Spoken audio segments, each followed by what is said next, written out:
Eh bien, bonjour à tous. J'espère que vous m'entendez bien. Je suis ravie d'être parmi vous pour présenter cette table ronde, animer cette table ronde et puis nourrir des échanges qui, je l'espère moi aussi, seront stimulants sur ce sujet absolument fondamental qu'est aujourd'hui l'intelligence artificielle et dont les enjeux, nous allons les évoquer aujourd'hui, ne peuvent être mis sur la table sans parler de l'éthique. Donc, intelligence artificielle et éthique, ça va être le maître mot de ces débats. On sait que cette intelligence artificielle aujourd'hui, elle est incontournable, qu'elle va devenir indispensable, pour laquelle on ne peut exclure cette réflexion éthique.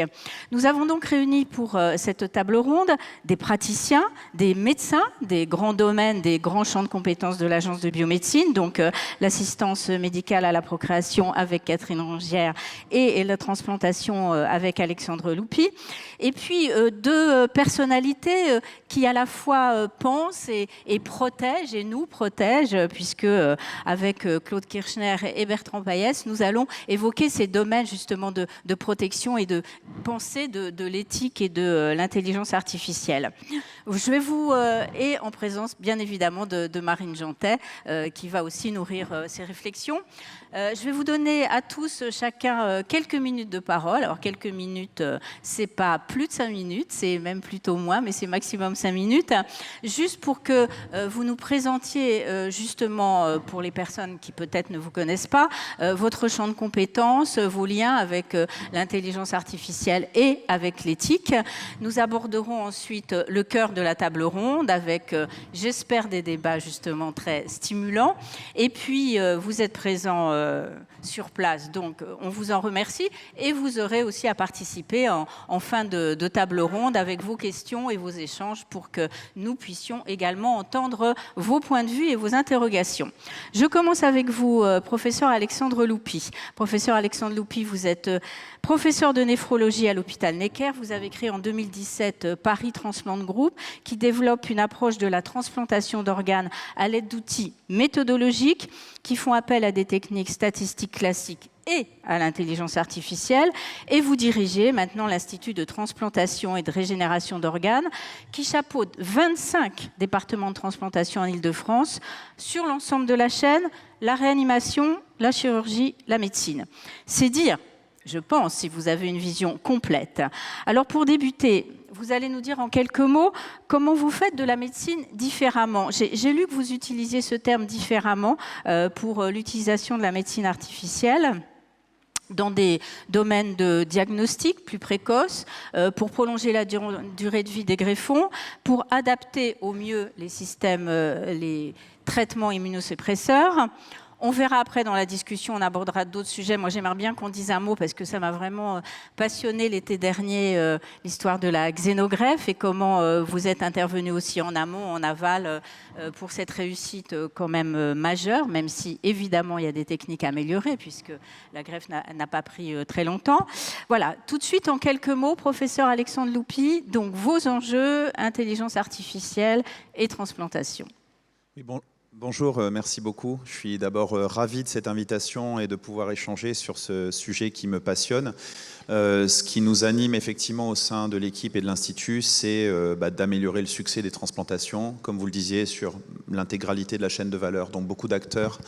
Et je dois dire que notre but et finalement, je dirais notre ADN, ça a été de pouvoir agréger autour de nous des personnes de spécialités différentes, d'horizons différents, de pays différents, et d'apprendre énormément. Donc l'approche globale et l'intelligence artificielle en est un peu le socle. C'est comment l'IA permet aujourd'hui, je dirais, de casser un peu les barrières entre les spécialités, de naviguer un peu sur les thématiques comme on avait un petit peu du mal à le faire historiquement. Et c'est ce qu'on développe au sein de l'équipe INSERM, c'est ce qu'on développe dans l'Institut, et c'est aussi très important ce qui nous anime pour améliorer justement le quotidien des patients greffés. Pour en revenir juste sur la partie intelligence artificielle, on n'est pas venu là par hasard, ça s'est construit dans le temps. Même à l'époque, on me demandait, on trouvait que ce qu'on faisait n'avait aucun sens ou que ça n'avait pas d'intérêt. Aujourd'hui, je pense que tout le monde parle un peu d'IA, peut-être même un peu trop. Mais juste, en quelques mots, ça a commencé par le fait que j'ai fait une thèse de science en basic science, en biologie cellulaire et en génétique. Et mon directeur de thèse me disait, c'est Alexandre, franchement, nous on fait de la science causale, les statistiques, ça n'a aucun intérêt. Ce sont des gens qui appuient sur des boutons et publient dans des belles revues. Bon, d'accord. Et du coup, j'ai fait une deuxième thèse de science en mathématiques et statistiques, où là on m'a dit, tu sais Alexandre, les gens qui font de la science fondamentale, ils ont des boîtes de pétri, ils regardent un peu ce qui se passe, ils attendent un jour de plus, ils ont des effectifs, ils comparent 2 souris à 3 rats et ils trouvent des choses. Donc en gros, sur l'approche, puisque vous me posiez la question, c'est vraiment considérer qu'il n'y a pas d'opposition conceptuelle. La science, c'est la science, et on peut très bien tirer énormément de bénéfices quand on a des approches multidimensionnelles avec des biomarqueurs, du basic science, des modèles animaux et de la science de la donnée qui nous permet aujourd'hui d'avoir des résultats concrets qu'on discutera, j'imagine, au cours de la table ronde. Donc merci pour l'introduction et je suis ravi d'être là. Merci à vous. Alors, j'ai placé les médecins d'un côté et les non-médecins de l'autre. Alors, je continue avec vous, professeure Catherine Rongière. Vous êtes professeure à l'Université de Strasbourg, responsable coordinatrice du centre d'AMP et du comité d'éthique du pôle gynécologie obstétrique et fertilité Strasbourg. Vous êtes aussi vice-présidente de la Société française de reproduction. Alors, le domaine de l'assistance médicale à la procréation, autre grand domaine de l'Agence de biomédecine. Dites-nous, vous aussi, en quelques mots, comment il vous accompagne, comment l'intelligence artificielle vous accompagne déjà dans votre spécialité qui est tellement concrète, tellement personnalisée pour, par exemple, favoriser une grossesse, suivre une grossesse, pour orienter en fonction du profil de la patiente. Et pour débuter et qu'on identifie bien le champ de compétences, quelques grandes lignes sur lesquelles on reviendra pendant la discussion d'utilisation. Je cite par exemple les algorithmes d'aide à la décision. Alors comment vous déjà, en quelques mots, vous intégrez l'intelligence artificielle qui est devenue partie prenante des techniques d'AMP? Merci pour votre introduction, merci pour l'invitation, parce que l'intelligence artificielle n'est vraiment pas mon cœur de métier absolument, mais par contre, effectivement, on l'a mis en place. Alors on l'a mis en place d'abord de façon habituelle, puisqu'on était tous sur des logiciels dont on se sert en permanence. Ensuite, on a eu l'apparition du time-lapse, qui est finalement la vision des embryons. À peu près toutes les 10 minutes, vous avez une photo, donc vous voyez l'embryon se développer. Et déjà, donc, depuis une dizaine d'années, il y avait eu beaucoup d'algorithmes qui ont été faits, et en France et évidemment partout dans le monde, autour de cet algorithme pour essayer de savoir si on pouvait définir une voie de développement qui soit la meilleure possible et qui pourrait nous indiquer quel embryon transférer par rapport à tel autre, même si morphologiquement ils paraissent tous identiques. Donc ça existe déjà depuis un petit moment. Et puis, ce qui nous a semblé important, c'était l'accompagnement des patients sur cette trajectoire qui était difficile. Et on a commencé à travailler avec une start-up qui s'appelle Elixir, avec qui on a mis en place un certain nombre d'outils d'accompagnement de patients, hein, j'entends bien, et qui va nous permettre aussi de travailler sur l'intelligence artificielle, sur des choses autres que justement l'embryon qui est, je dirais, mesurable, mais plutôt sur des décisions thérapeutiques, sur le choix des traitements, sur tout un tas de situations. Donc là, c'est véritablement en train de se mettre en place. Et c'est vrai que c'est passionnant, et c'est passionnant de partager aussi, comment dirais-je, le regard d'un certain nombre de personnes, aussi bien mathématiciens qu'intelligence artificielle et biostatistique. Donc, quelque part, il y a vraiment une énorme, comment dirais-je, évolution qui se fait. On va travailler aussi avec le protéome de l'embryon. Enfin, on va faire un certain nombre de choses qui vont forcément nous impliquer. Et effectivement, ça pose question. Je crois qu'on va pouvoir en discuter ensemble aujourd'hui. Merci à vous. Je passe la parole maintenant à Claude Kirchner. Alors, Claude Kirchner, vous êtes président du comité national pilote. Alors, on dit toujours pilote parce que je crois que le décret n'est pas encore sorti. Hein. Bon, on va dire pilote d'éthique du numérique. Vous êtes membre du CCNE, le comité consultatif national d'éthique. Et votre présence est donc ô combien légitime puisque nous parlons IA, intelligence artificielle et éthique. Le CCNE a déjà mis en avant dans un avis sur l'IA pour le diagnostic médical des recommandations, des points de vigilance. Il existe, j'imagine que tout le monde le sait, des principes dans l'éthique biomédicale. Ces principes, on les rappelle, les 4 grands principes de l'éthique, ce sont l'autonomie, la bienfaisance, la non-malfaisance et la justice équité. Peut-être que quand on parle d'intelligence artificielle et d'éthique, on met plus en avant celui de la bienfaisance, puisque un nouvel outil, un nouvel accompagnement, c'est normalement quelque chose de bienfaisant, c'est pour apporter un soin bienfaisant, on en reparlera au cours de la discussion, mais il y a de multiples questionnements sur, vous allez les évoquer, on en reparlera, l'information due au patient, le consentement, la conformité des systèmes, la place du soignant, l'utilisation des données, bien évidemment. Donc en préambule, quelques points concrets sur le rôle que joue le comité d'éthique du numérique et peut-être plus précisément en lien avec la biomédecine. Merci pour l'introduction, Daniel. Merci beaucoup pour cette invitation et l'occasion de pouvoir discuter à ce niveau d'interdisciplinarité sur ces sujets fondamentaux. Donc je suis en fait scientifique du numérique depuis, je dirais, quasi toujours. Et en tant que tel, je suis aussi directeur de recherche émérite d'INRIA, qui est l'Institut national de recherche en sciences et technologies du numérique. Et comme le disait Daniel, donc, je dirige depuis 4 ans ce comité national pilote d'éthique du numérique que Emmanuel Macron lors des 40 ans du CCNE, souhaitait voir pérenniser. Et donc, on attend ces jours-ci l'apparition du décret qui institue un CCNE du numérique.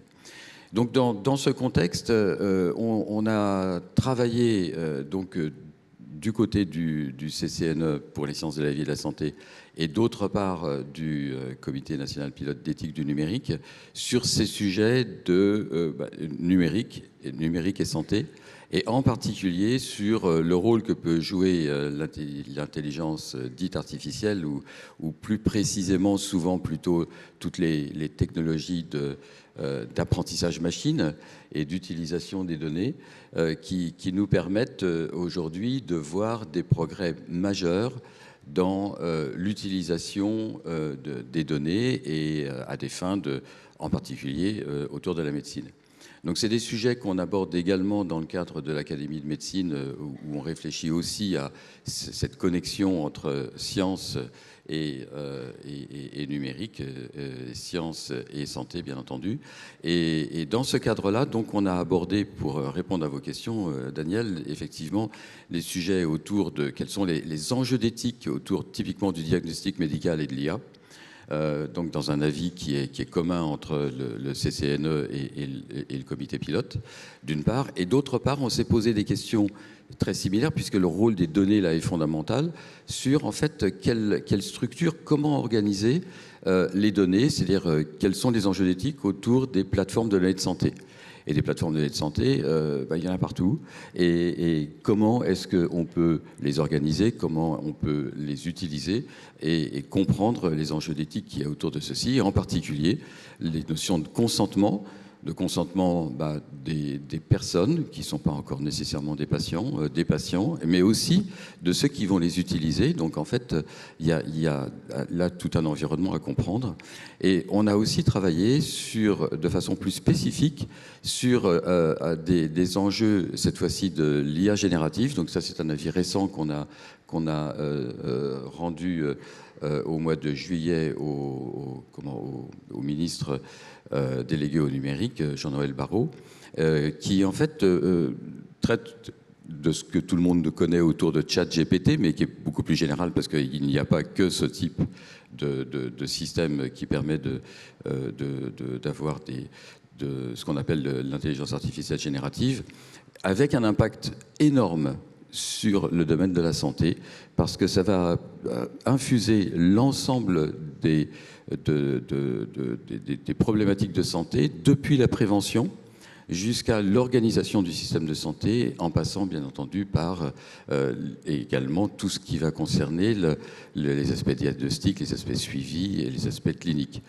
Voilà, donc des sujets à développer dans la suite de notre discussion, et je suis ravi de pouvoir échanger en particulier avec les médecins qui sont ici. Merci. Je passe la parole maintenant à Bertrand Payès. Vous êtes directeur des technologies et de l'innovation de la CNIL. La CNIL a créé un service de l'intelligence artificielle pour faciliter la compréhension du fonctionnement des systèmes d'IA, pour consolider votre expertise dans la connaissance et la prévention des risques. On parlera évidemment des risques un peu plus tard, pour la vie privée, entre autres. Alors, en quelques mots, il serait bon de préciser, avant qu'on démarre cette discussion, comment la CNIL fonctionne en matière de santé, recherche, dans lesquelles s'inclut évidemment la biomédecine, que ce soit en AMP, en transplantation, en génomique, on parlera génomique aussi. L'apport des nouvelles données, le brassage de ces données interpelle évidemment. Comment la CNIL pourra-t-elle faire face à un tel déferlement? Je crois qu'on peut parler effectivement de déferlement de données, les cadres techniques et juridiques. Voilà, quelques mots d'introduction avant d'aborder plus précisément ces aspects.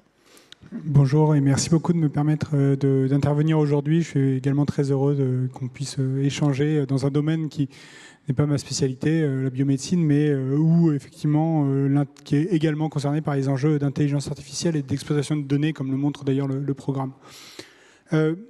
Alors, on a eu un double mouvement en fait dans les 5-6 dernières années. On a eu un mouvement de protection accrue des données de santé, avec notamment au titre du RGPD la qualification de données sensibles, donc qui demande en gros un consentement exprès des personnes, enfin des mesures de protection additionnelles. C'est évidemment le cas aussi des données génomiques.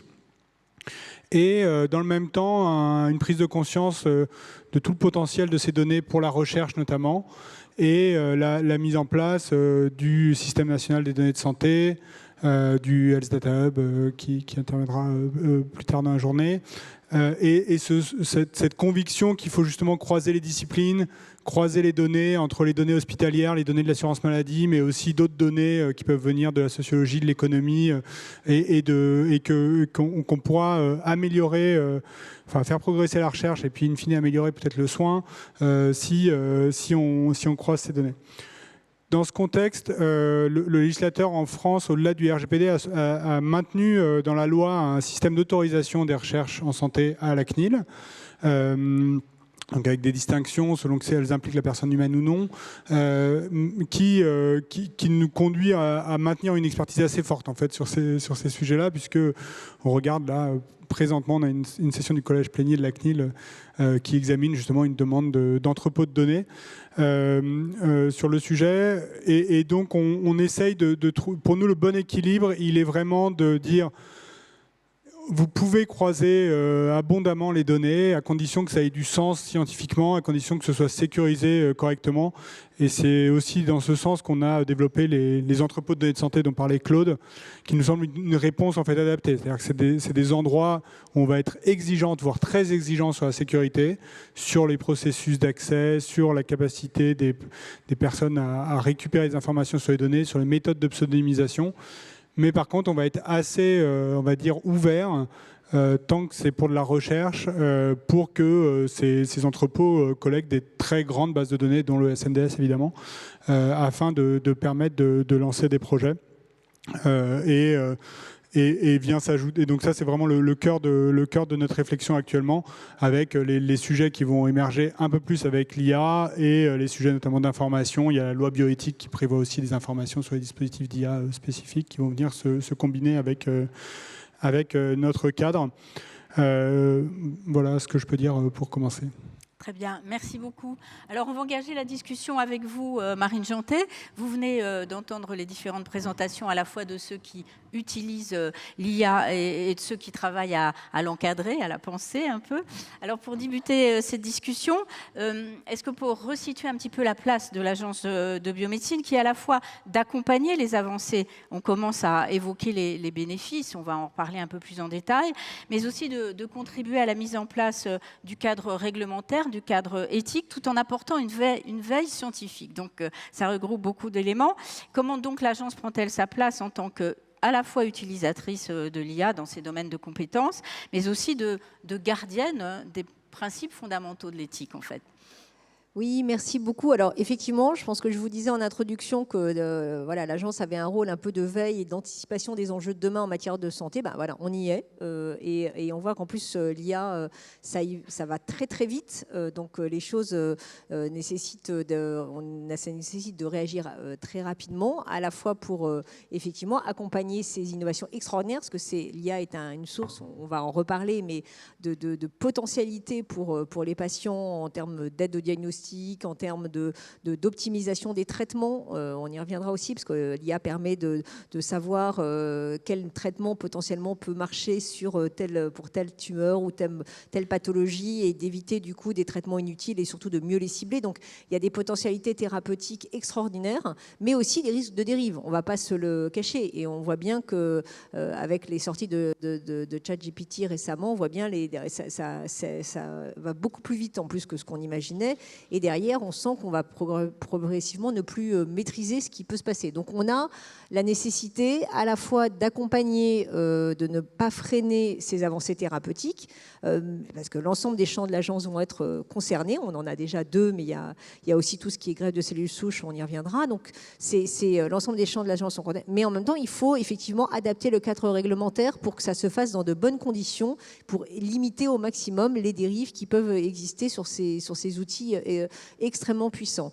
Donc on a déjà, on en a parlé, des réglementations qui sont sur le RGPD et toute la réglementation CNIL qui existe déjà en France, mais sans doute que face à ces outils, ça ne sera pas suffisant et qu'il va falloir aller un cran au-dessus pour effectivement réglementer, encadrer le développement de ces algorithmes et sans doute que, donc vous savez qu'il y a un travail au niveau européen qui est en train de se faire sur le sujet pour essayer de proposer un cadre juridique harmonisé au sein de l'Union européenne qui corresponde et qui impose des exigences un peu spécifiques pour ces IA, notamment à haut risque. Dans tout ce qui est inclus dans des dispositifs médicaux, on a un système de certification actuellement des dispositifs médicaux dans l'entrée sur l'Union européenne, sur le marché, mais il est probable qu'il va falloir renforcer ces exigences pour arriver à s'adapter à ces nouveaux algorithmes qui qui utilisent énormément de données et qui peuvent effectivement avoir des impacts très forts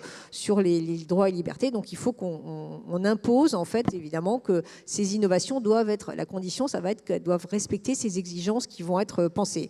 Et donc les échanges sont en cours au sein de l'UE, elle n'est pas encore du tout votée, cette nouvelle réglementation, mais il y a aussi, vous avez entendu sans doute, parce que c'est déjà dans le débat public, que cette réglementation pose problème parce que les gens disent que ça va être un frein. Enfin, il faut trouver le juste équilibre, ce dont parlait déjà mon voisin, entre évidemment conforter le cadre sans freiner les innovations. Et donc c'est là où la ligne de crête est quand même un petit peu compliquée à trouver. Donc le Conseil d'État, dans un avis de mars 2022, vous voyez, c'est assez récent, tout ça évolue très vite, a dit qu'il fallait déjà anticiper la mise en place de cette réglementation en commençant à en développant une doctrine administrative de l'IA de confiance et en demandant à la CNIL d'être... donc c'est pour ça que nous avons invité la CNIL aussi aujourd'hui. Vous voyez qu'on est en ligne avec l'ensemble des recommandations du Conseil pour justement nous aider parce qu'il y a une réglementation bien sûr, mais ça ne nous empêche pas de commencer à organiser un peu des bonnes pratiques et à réfléchir à un cadre qui soit adapté pour accompagner. Voilà. Donc l'agence sera est dans ce rôle un peu de facilitateur, déjà rien qu'en organisant ces débats, et aussi de veille et d'alerte aussi pour apporter faire ce lien, comme je le disais tout à l'heure, entre ce monde très scientifique de haut niveau et un cadre réglementaire absolument indispensable pour éviter toute dérive. Alors, j'aimerais qu'on démarre avec peut-être que tout le monde sait comment on utilise l'IA.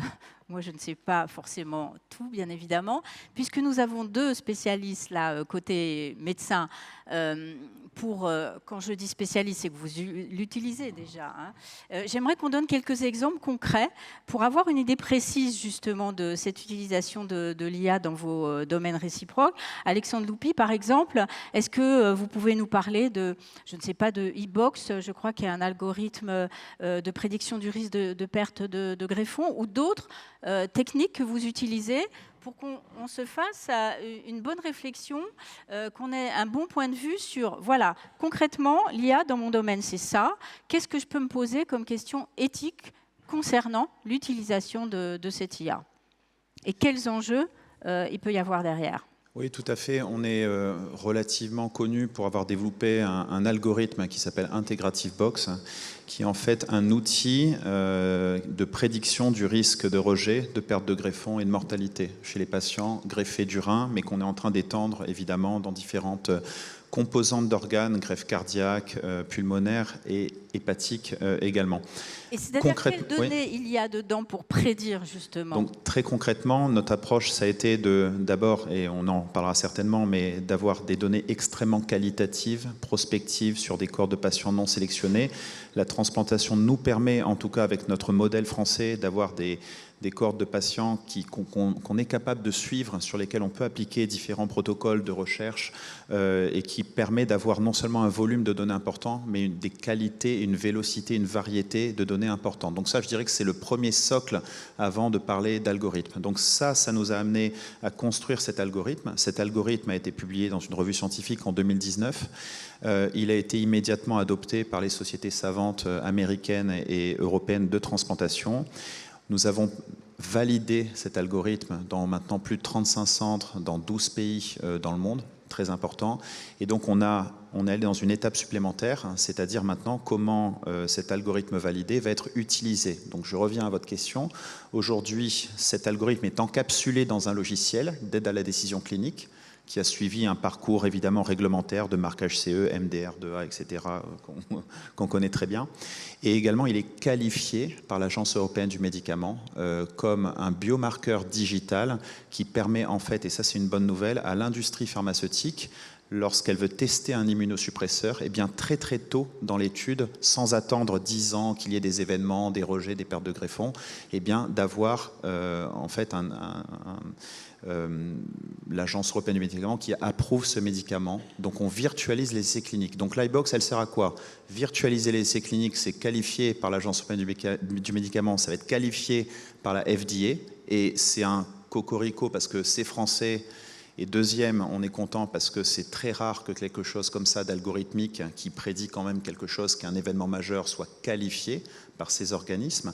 Et le deuxième cas d'usage, aujourd'hui, c'est encapsulé dans un logiciel qu'on teste dans un essai randomisé dans 14 centres en Europe, 8 pays en Europe, qui montre comment le clinicien augmenté par l'algorithme pourra prendre des décisions qui lui permettront d'éviter des biopsies inutiles, ou d'anticiper le diagnostic du rejet, ou changer la thérapeutique et prolonger la longévité des greffons. Donc c'est une étude qui est en cours, qui est concrète, qui a suivi tout le parcours réglementaire, qui est européenne, et aujourd'hui une partie de ça fait l'objet également d'un remboursement dans le droit commun par l'assurance maladie. Donc on est très fiers de continuer là-dedans. Donc ça c'est une des composantes de cet algorithme. Aide à la décision médicale, outils compagnons, et également l'aspect essais cliniques, virtualisation des essais cliniques. On dit souvent que la transplantation, quand on demande des grands européens, on nous dit « oui, mais c'est une niche, l'oncologie, c'est beaucoup plus important, les maladies cardiovasculaires et les cancers ». Je crois que la richesse, puisqu'on parle d'IA aujourd'hui, de notre spécialité, qui pour moi est quelque chose évidemment qui a une très forte valeur ajoutée, grande dépense de santé, c'est que justement, elle se prête très bien aux approches multimodales. Elle se prête très bien à l'IA, et elle se prête très bien aux médecins augmentés, dans la prise en charge des patients. Donc c'est déployé aujourd'hui concrètement en France, en Europe, et on va continuer à faire avancer cet outil. Alors Catherine Rongière, je vous pose la même question. Vous dites je ne suis pas spécialiste de l'intelligence artificielle, mais vous l'utilisez. Vous avez déjà évoqué lors de votre introduction, très concrètement, là, comment ça marche les outils que vous utilisez pour choisir un embryon, par exemple, se dire que celui-ci sera peut-être le meilleur, pour le suivi du développement de cet embryon. quels sont les outils précis, qu'on ait là aussi un bon regard sur votre utilisation de l'IA? Alors, pour remettre un peu les choses en place, je voudrais juste dire que l'assistance médicale à la procréation, c'est quand même... voilà, si la médecine est un art, je pense que l'assistance médicale à la procréation est vraiment au-dessus de tout, puisque on a quand même plus de chances, enfin plus de risques d'échec que de réussite. Il faut quand même remettre ça en perspective. Donc évidemment, nous, ce qu'on veut, c'est essayer de trouver les moyens d'avoir je dirais les meilleurs discriminants pour pouvoir choisir l'embryon, mais il n'y a pas que l'embryon, il y a évidemment la femme, le couple, la femme seule, enfin, donc il y a tout un tas d'éléments importants. Et aujourd'hui, donc depuis plus d'une dizaine d'années, on a mis en place ce qu'on appelle un time-lapse qui nous permet de visualiser l'évolution embryonnaire. Donc ça a été Comment on le visualise Alors il y a une caméra qui est dans chaque embryon est cultivé isolément dans un système qui est fait pour qu'on puisse bien le voir. Et donc il y a des photographies qui sont prises de façon régulière et ensuite on peut suivre en accélérant évidemment l'évolution de l'embryon sur les 5 jours de culture, puisqu'aujourd'hui dans la majorité des cas on cultive les embryons pendant 5 jours. Comment on faisait, pardon, quand il n'y avait pas cet outil en fait? Alors on était obligé. Alors l'avantage de cet outil, il a l'avantage qu'on puisse voir l'embryon de façon régulière, mais également qu'on évite de sortir l'embryon de son étuve et donc qu'il n'y ait pas de choc thermique par rapport à la sortie et la rentrée. Or c'est ce qui se passait en fait. On les mettait en fécondation, on regardait s'il y avait une fécondation, ça c'est toujours le cas, et ensuite on les mettait en culture pendant 3 ou 5 jours. Et on était bien obligé de regarder comment ça évoluait pour pouvoir avoir une idée. Aujourd'hui, on n'est plus obligé de faire ça. Tout le monde n'a pas de time-lapse. Premièrement, ça coûte très cher. Donc tous les centres d'AMP n'en ont pas. Ensuite, on n'a pas démontré en soi que ça nous permettait forcément d'améliorer les résultats, mais on a beaucoup appris grâce à ce time-lapse et on peut quand même avoir une sorte de logigramme qui nous permet éventuellement de préférer un ou un autre embryon. Donc ça, c'est quand même très important. Donc c'est c'est la technique, on va dire, plus la machine, qui vous dit ce sera plutôt cet embryon que celui-là? Non, alors, est relié à ce time-lapse, c'est évidemment une intelligence artificielle qui enregistre et qui va ensuite nous dire, alors évidemment a posteriori, que finalement, en fonction des éléments qu'on a rentrés, cet embryon-là serait peut-être plus apte à s'implanter que tel autre, du fait d'un certain nombre de cinétique, de morphologie, et puis évidemment d'entrée clinique de la patiente en particulier. Donc, subjectivement, c'est peut-être pas forcément celui-là que vous aurez... Non, parce que le plus beau n'est pas forcément celui qui va le mieux fonctionner. Voilà, c'est comme ça. Donc c'est intéressant, mais ça ne suffit pas en soi. Donc ça apporte des éléments, mais pas suffisant. Et donc il y a énormément d'autres choses en assistance médicale à la procréation qu'il faut absolument développer, et en particulier par rapport au monitorage, la façon dont on va stimuler la patiente, dont on va gérer la stimulation, qui est en plus extrêmement difficile si on veut faire de la recherche classique avec des groupes différents, comparables. C'est extrêmement difficile. Et en général, les résultats, on reste sur des résultats qui sont très discutables, contradictoires en fonction du nombre de patientes qu'on a inclus, de ce qu'on leur a fait. Voilà. Donc, tout ça, l'intelligence artificielle va certainement nous aider à mettre les choses en place. Et ça, c'est vraiment un outil important, au moins pour améliorer, au moins pour, si ce n'est améliorer les taux de grossesse, en tout cas de ne pas perdre trop de temps pour obtenir une grossesse chez une patiente. Alors, je m'adresse à Claude Kirchner et Bertrand Payès. Vous venez d'entendre deux exemples avec des concrétisations. Qu'est-ce que ça vous inspire? Est-ce une bonne utilisation de l'intelligence artificielle, par exemple? Est-ce que sur un plan éthique, vous y trouvez aussi votre compte? Vous y trouvez aussi votre compte, je ne sais pas, Bertrand Payès, en termes de protection des données et des libertés? Je voudrais avoir votre point de vue sur ces deux exemples concrets, justement. Merci, on n'a qu'un seul micro. Merci. Alors, je pense qu'effectivement, c'est deux très, très bonnes illustrations. Alors, L'exemple donné sur les greffes, je pense qu'il est déjà même c'est vraiment une présentation du futur, parce que l'enjeu de l'évaluation et de la qualification, c'est le grand enjeu des IA de demain dans tous les domaines, hein, que ce soit pour l'aviation civile, le véhicule autonome, la médecine, ou la police, ou le crédit, l'attribution de crédit. Donc c'est ça vers quoi le règlement IA va nous pousser, en s'intégrant dans le cas de la santé dans les dispositifs médicaux, donc MarcHC, enfin un monde qui existe. Il y a d'autres domaines où ça existe beaucoup moins. Le logiciel d'IA pour les RH, aujourd'hui, il n'y a pas du tout ce type de réglementation, donc ce sera beaucoup plus nouveau. Mais c'est ça qu'il faut faire avec, je crois que la méthode qui a été suivie est tout à fait pertinente, et il faut après que les autorités soient aussi équipées. Donc nous, on y travaille pour justement en fait construire le cadre d'évaluation, trouver des prestataires qui vont faire l'évaluation, faire la qualification, gérer cette dimension très logicielle où on a quand même envie de le mettre à jour, le logiciel, de l'améliorer, de rajouter des choses, et en même temps on n'a pas envie de reprendre 2 ans de process de qualification. Donc il y a un arbitrage à trouver. Et l'autre aspect, l'autre exemple, alors moi j'ai l'habitude de dire les IA ça marche, il faut quand même vraiment regarder quelles données on a. Donc il y a un domaine qui marche très très bien, c'est la vision. Donc si vous avez des images, si vous avez beaucoup d'images, si vous avez des images annotées, des séries temporelles d'images, enfin vous avez a priori de bonnes chances. Les IA montrent qu'elles sont capables de faire des choses de manière automatique plus vite que les humains, et de manière parfois elles sont capables de détecter peut-être des choses c'est aussi le cas avec du texte, ce qui est peut-être moins le cas dans le domaine médical, et c'est aussi le cas évidemment avec les données structurées. Je crois que l'exemple des greffes montre que c'est aussi ça qui donne la puissance de l'outil d'IA, c'est parce qu'on a des grandes séries temporelles avec beaucoup de profondeur de données, et du coup on peut avoir des bons résultats.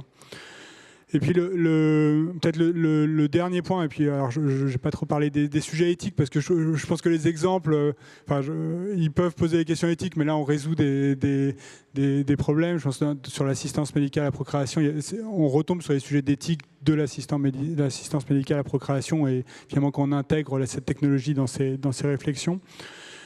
Je voudrais redire ce qui a pu être dit. L'IA, c'est quand même une science de la corrélation. Et ce n'est pas une science de la causalité. Donc c'est quelque chose qui va vous permettre, l'intérêt au-delà des champs, des types de données qu'on a, ça va vous permettre de détecter des corrélations auxquelles vous n'auriez peut-être pas pensé. Ça vous donne pas, ça veut pas dire, enfin voilà, tout le monde le sait que la corrélation n'est pas la causalité, mais ça permet d'étendre le champ des recherches, peut-être de trouver des paramètres qui auraient été très coûteux à étudier sans la puissance de la machine pour faire les calculs en fait. Et donc de ce point de vue-là, de mon point de vue, ça rejoint un peu la démarche des essais cliniques, hein, pour être très honnête, qui est elle-même aussi quelque chose où, moi je prends souvent la comparaison, hein. Une IA, c'est un essai clinique, c'est on met quelque chose chez quelqu'un et puis on regarde ce qui se passe. On suppose qu'il va se passer quelque chose, mais on veut aussi regarder s'il ne se passe pas des choses toxiques, des choses qu'on n'est pas capable de prévoir. Et de ce point de vue-là, cette approche statistique de l'IA, elle est très, très, très alignée finalement avec l'approche des essais cliniques et de la recherche. Donc, je pense qu'il faut avoir ça en tête pour essayer de déterminer les champs dans lesquels l'IA est pertinente. Est-ce que ça vaut le coup d'investir dans la collecte de données? Est-ce que j'ai des bonnes données? Est-ce que j'ai des bonnes images, par exemple? Ou est-ce qu'il faut peut-être d'abord que je commence par construire l'infrastructure de collecte de données, mettre des caméras, avoir plein d'images, tout annoter, ce qui peut être assez coûteux. Claude Kuchner. Alors, j'ai trouvé les exemples tout à fait intéressants pour diverses raisons. La première, c'est le fait que, sous-jacent à ces exemples, on a la notion de patient numérique. C'est-à-dire que, typiquement, plutôt que d'expérimenter sur les humains, sur nous, d'accord, on va commencer par essayer sur un modèle. Et ce modèle, on va le faire le plus proche possible de chaque individu. Et donc ça veut dire qu'il faut à chaque fois qu'on ait suffisamment de données, des données qui soient précises, des données qui soient pertinentes. Et ces données, elles sont relatives non seulement à ce qu'est la personne, typiquement ces données physiologiques, mais aussi sur son mode de vie, mais aussi sur la façon dont ces personnes s'intègrent dans leur vie sociale.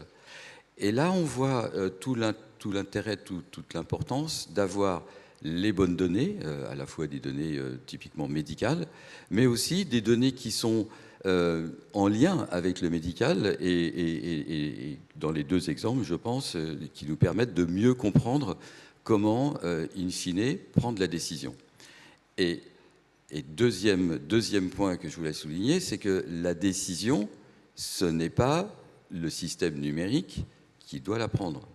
D'accord ? Et donc là, vous l'avez bien souligné tous les deux, mais c'est fondamental. Alors que, et là, il y a une difficulté de type éthique, hein, c'est-à-dire typiquement comment je raisonne par rapport à ma conduite, relativement au fait qu'aujourd'hui, je ne suis pas, moi, en tant que médecin, personnel soignant, et mes patients, il n'y a pas que ces deux entités-là, il y a une troisième entité qui arrive, qui est une entité numérique, qui va apporter des propositions de décision ou d'analyse. Et en fait, ces propositions, il faut que les humains, aussi bien quand les patients sont impliqués, bien sûr, alors quand on parle d'embryon, c'est plus difficile, hein, mais que quand on parle de transplantation, mais il faut que les patients et les personnels soignants, les médecins, soient en capacité de comprendre ce que proposent les algorithmes. Et donc, il y a toute une question autour de cette valeur de compréhension, d'explicabilité.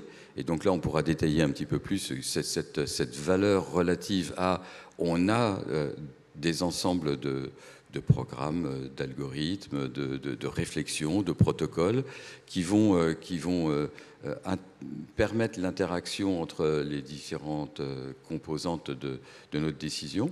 Et là, il faut que aussi bien le médecin que l'aide-soignant, que le patient soient en capacité d'avoir sa compréhension, son explication de la situation. Et ce n'est pas forcément la même, d'accord ?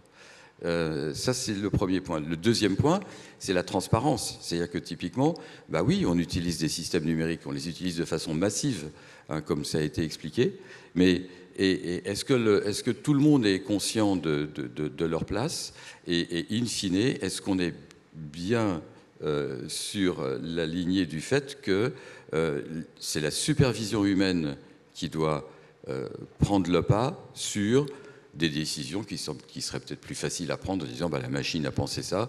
Comme le disait Bertrand, par exemple, sur l'analyse d'images, on sait faire de très bonnes analyses d'images, par exemple en radiographie de tout type. Mais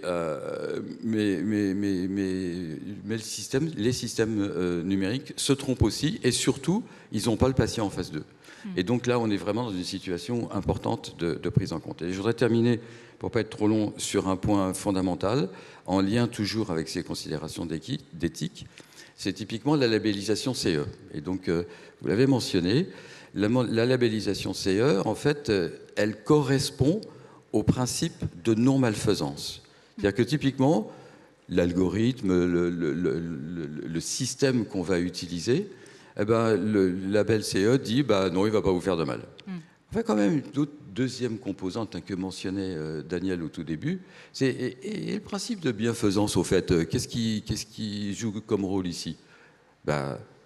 En l'occurrence, vous l'avez dit, tous les aspects qualifications supplémentaires qui sont nécessaires, mais ces qualifications supplémentaires, elles sont bien au-delà du label CE.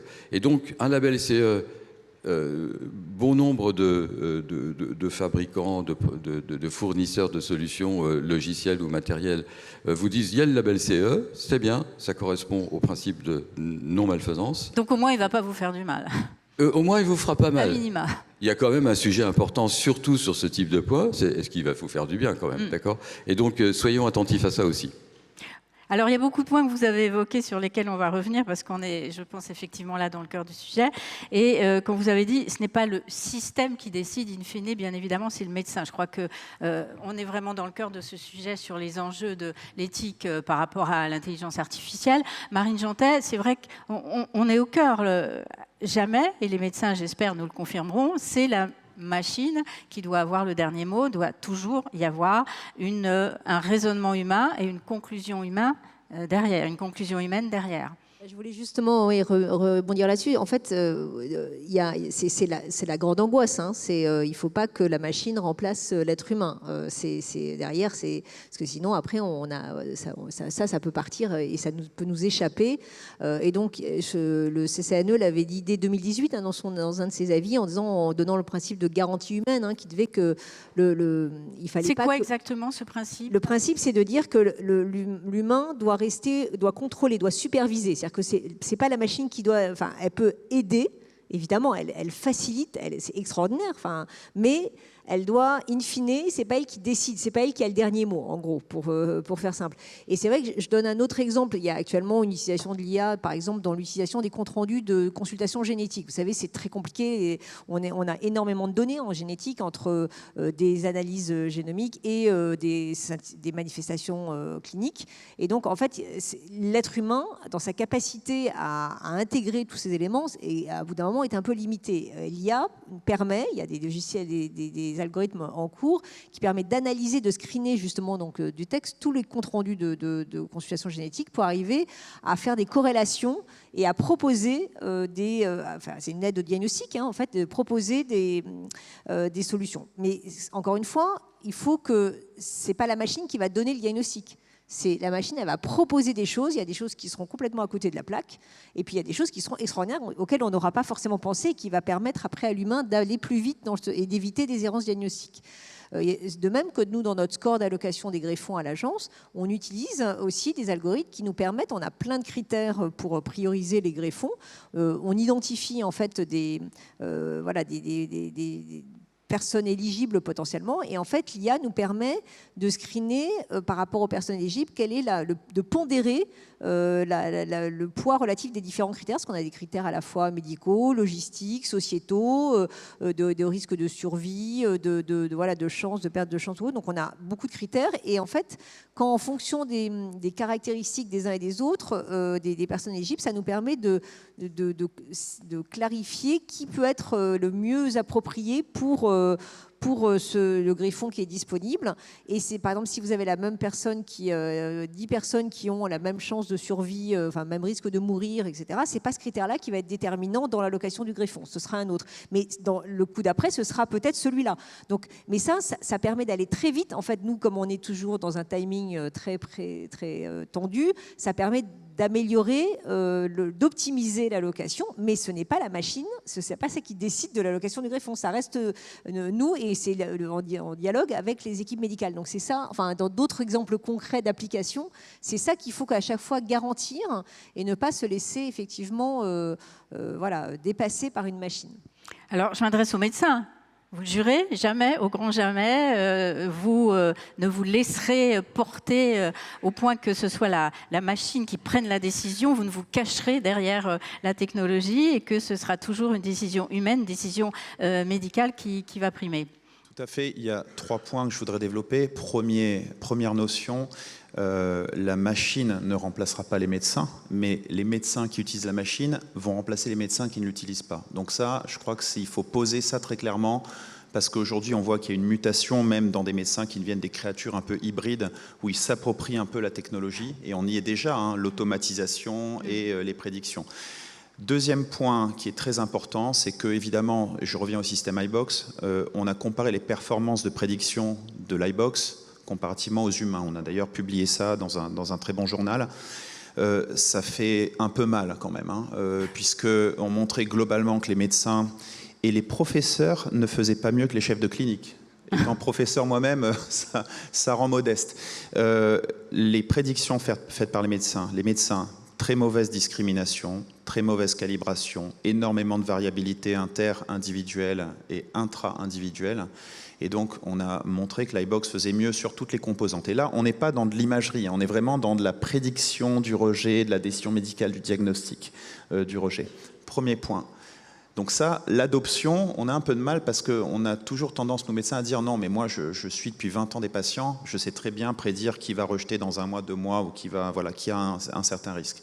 Deuxième point, dans l'adoption des médecins, il faut aussi s'approprier la technologie, la comprendre. Et il faut aussi ne pas voir la technologie comme une menace. Et sur le plan réglementaire, on a énormément travaillé, parce que là, on parle de gros grands européens, etc. On a été assez challengé sur le fait que vraiment ce soit un outil compagnon et que le médecin peut overrider, c'est-à-dire ne pas prendre en compte l'algorithme, en sachant que l'algorithme ne vous dit pas blanc ou noir, il vous donne, c'est une approche probabilistique. Il vous dit la probabilité que ce patient ait encore son greffon dans tant de temps et de, voilà. Donc on ne dit pas fais ci ou fais cela, la décision revient au médecin. Et le dernier point, donc on a parlé du remplacement des médecins, on a parlé de l'adoption. Et le troisième point, c'est aussi de dire, voilà, l'IA a plein de potentialités, mais en gros, vous pouvez tracer une courbe.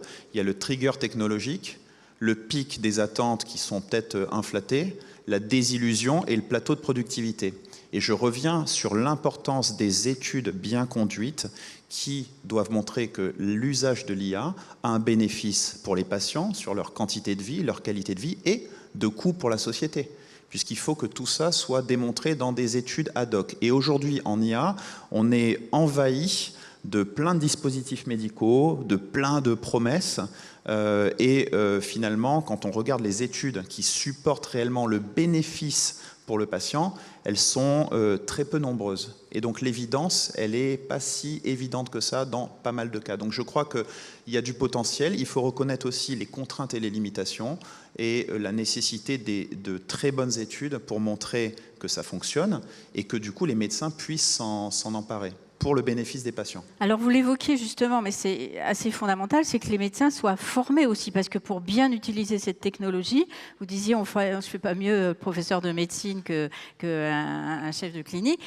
Et comment on est sûr que cette formation, tout le monde va bien l'acquérir, tout le monde va bien la mettre en pratique et qu'elle sera utilisée à bon escient et que tout le monde aura bien cette formation. Ça me paraît être un point fondamental parce qu'il y a la technologie, il y a la façon dont on s'en sert aussi.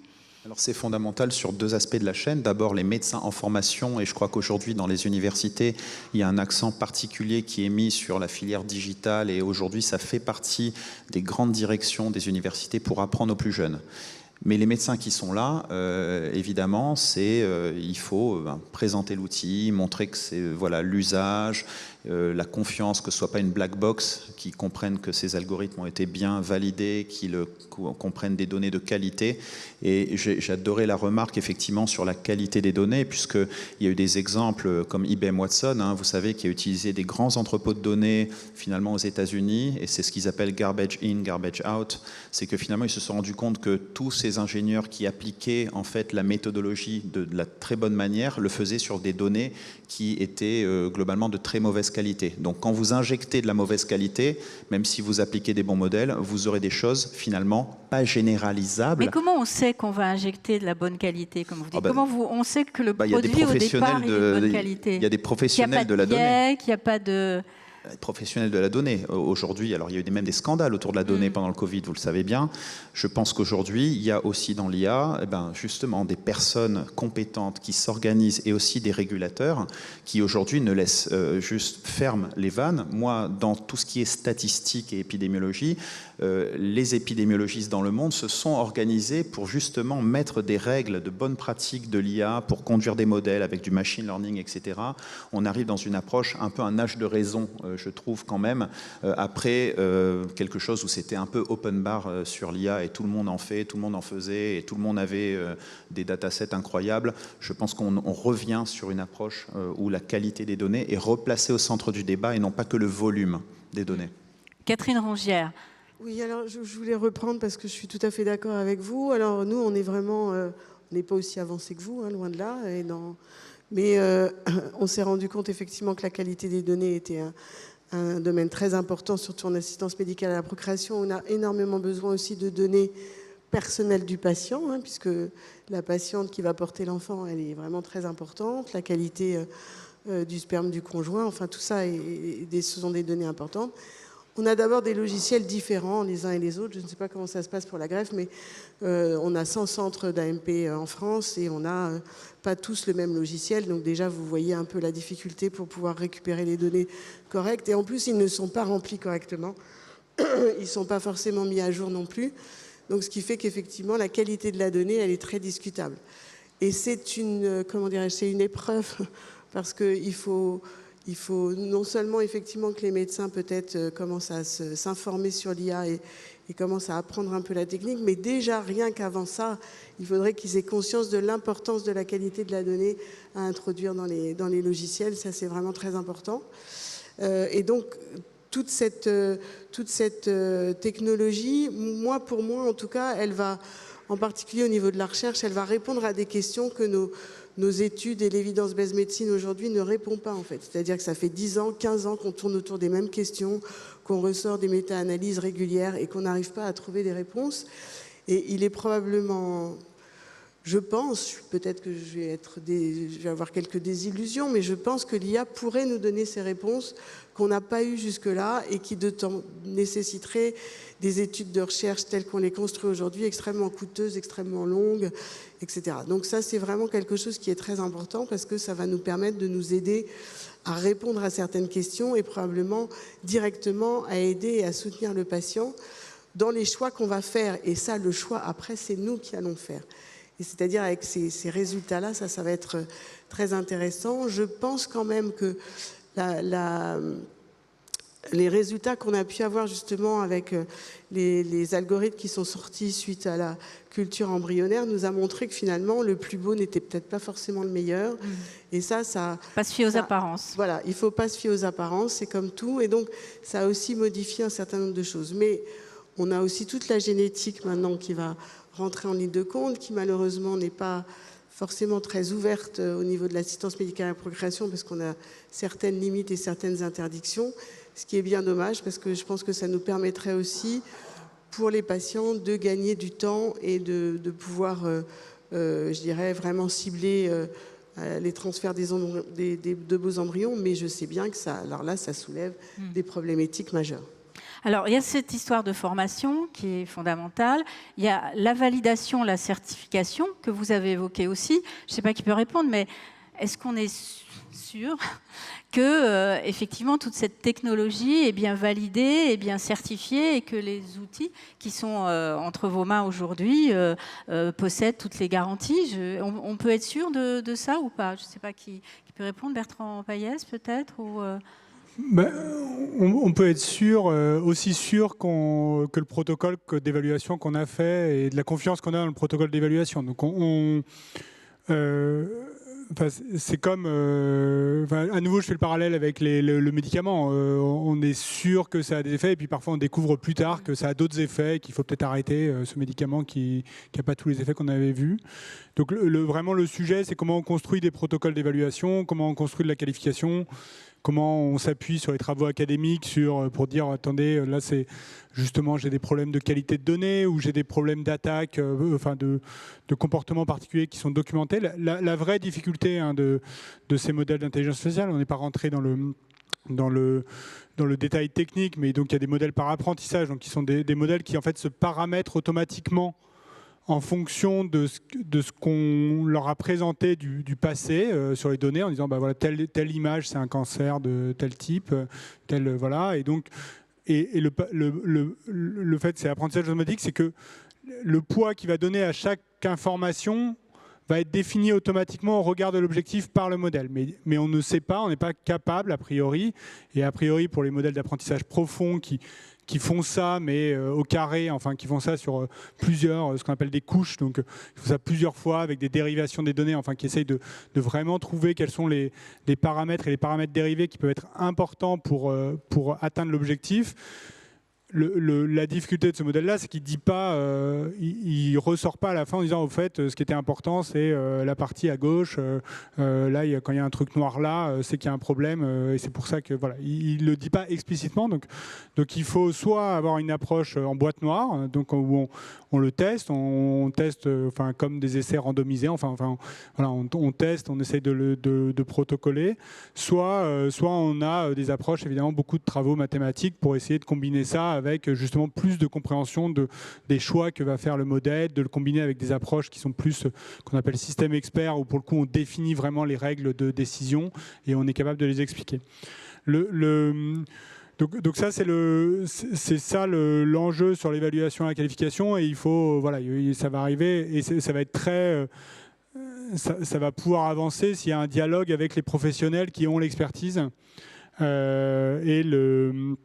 et s'il y a bien un dialogue entre les fournisseurs de technologie et puis les professionnels. Peut-être l'autre point, si je peux me permettre de réagir, il y a un autre point qui me semble important dans ce qui a été dit, et pour revenir un peu aux aspects éthiques, c'est aussi que ces systèmes, ils sont intégrés dans un contexte. Et je pense que la question éthique, elle est à la fois sur le système, comment il a été entraîné, quelles sont les données, est-ce qu'on est capable d'expliquer, etc. Ça, c'est important. Mais la manière dont il est présenté aux professionnels, c'est-à-dire finalement quelle est la question auquel il répond. Est-ce qu'il répond en disant voici, comme vous le disiez, les probabilités de survie à 10 ans du greffon en l'occurrence, c'est pas pareil que de dire voici celui qui a le plus de chances de survivre. Évidemment, et donc réfléchir à la question qu'on veut que l'IA sur laquelle on veut que l'IA réponde est, à mon avis, aussi important que l'IA elle-même, et c'est avec ça que va la formation, puisque évidemment, du coup, c'est aussi enseigner aux professionnels l'esprit critique vis-à-vis de la question. Je vais prendre un dernier exemple. C'est des systèmes statistiques, donc ils marchent bien, ils sont assez fiables quand on a des grands ensembles. Ce qui ne marche pas très bien, c'est les cas extrêmes.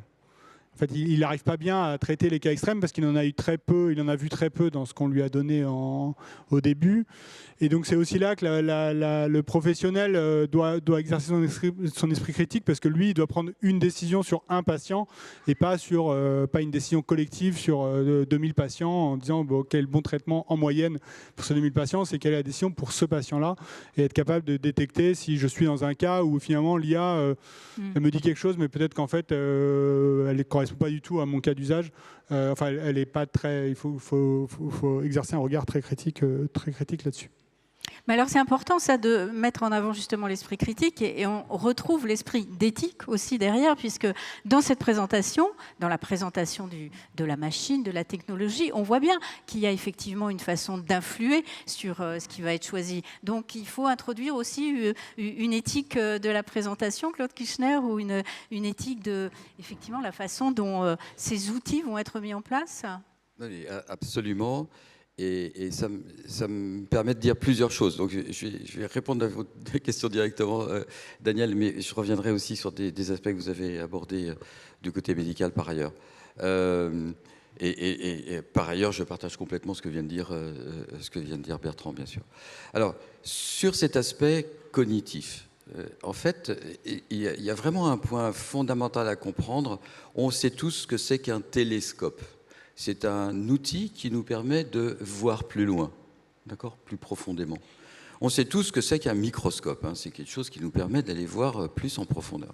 Et là, ce qui est nouveau, ce qui est radicalement nouveau dans l'ensemble de nos cultures depuis celles qu'on connaît raisonnablement, disons que 5 à 10 000 ans, c'est qu'on a inventé le coniscope, c'est-à-dire quelque chose qui nous permet de penser plus loin. Et le numérique est précisément cet outil. Alors, penser plus loin, ça ne veut pas dire penser dans la bonne direction. D'accord ? Ça veut dire qu'on est capable d'avoir des outils qui nous permettent réellement d'avoir une activité cognitive et une activité qui nous permet de penser, et ce qui est fondamental en particulier en médecine, mais pas que là, de penser beaucoup plus loin. C'est un petit peu ce que vous disiez tout à l'heure sur l'impact du numérique sur nos pratiques, sur nos façons de faire. Mais quand on réalise ça, et c'est la première fois qu'on a un tel outil intellectuel pour penser plus loin, après, ce qu'il faut, c'est apprendre à l'utiliser bien, c'est-à-dire à penser plus loin, mais dans la bonne direction, ou dans les bonnes directions.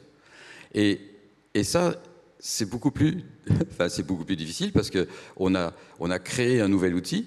Mais maintenant, comment est-ce qu'on va se l'approprier? Comment est-ce qu'on va l'utiliser nous-mêmes?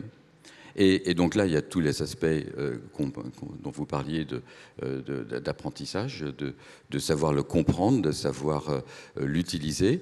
Et il y a ce que rappelait Bertrand à l'instant, c'est-à-dire que typiquement, quand on présente quelque chose à notre cerveau, à notre cognition, évidemment, vous savez bien, il y a plusieurs façons de présenter un résultat.